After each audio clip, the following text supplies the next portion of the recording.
Compound. Compound lah. Tu timbang. Mana you punya timbang? Nak melawat kan? Oh, saya ingatkan ayam sini. Tengok harga musim perayaan, tahu kan?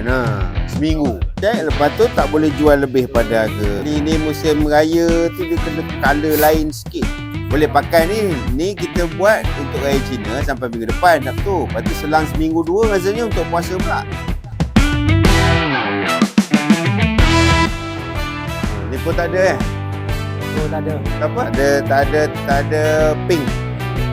Ha? Nanti kena letak tu. Pink.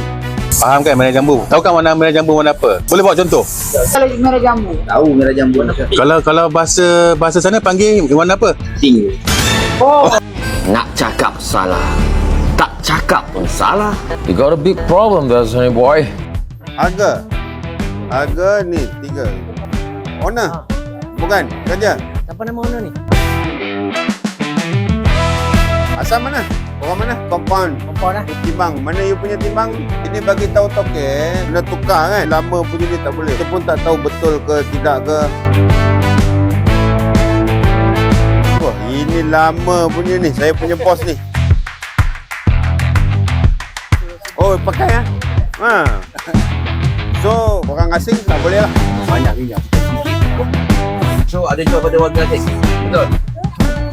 Okey, pagi ni kami di KPDN Selangor bersama dengan pasukan penguatkuasa telah mengadakan pemeriksaan premis sempena dengan tempoh skim harga maksimum musim perayaan Raya Cina bermula 13 hingga 21 Februari ni. Sama dengan pasukan penguatkuasa kita telah menyemak pasar harian, pasar basah dan juga pemborong di sekitar ni, pematuhan kepada skim harga maksimum musim perayaan ni dan juga alat timbang sukat lah. Jadi hari ini kita lihat pematuhan tu masih lagi dalam keadaan tidak memuaskan lah dan kita telah keluarkan sehingga pagi ni saja sehingga 20 compound arahan kepada mereka untuk mematuhi peraturan yang ditetapkan di bawah skim harga maksimum musim perayaan ni. Jadi kita mengingatkan kepada semua peniaga-peniaga pemborong di seluruh negeri Selangor panjang 13 hingga 21 Februari ni mereka hendaklah mematuhi peraturan yang ditetapkan oleh kerajaan di bawah skim harga maksimum musim perayaan.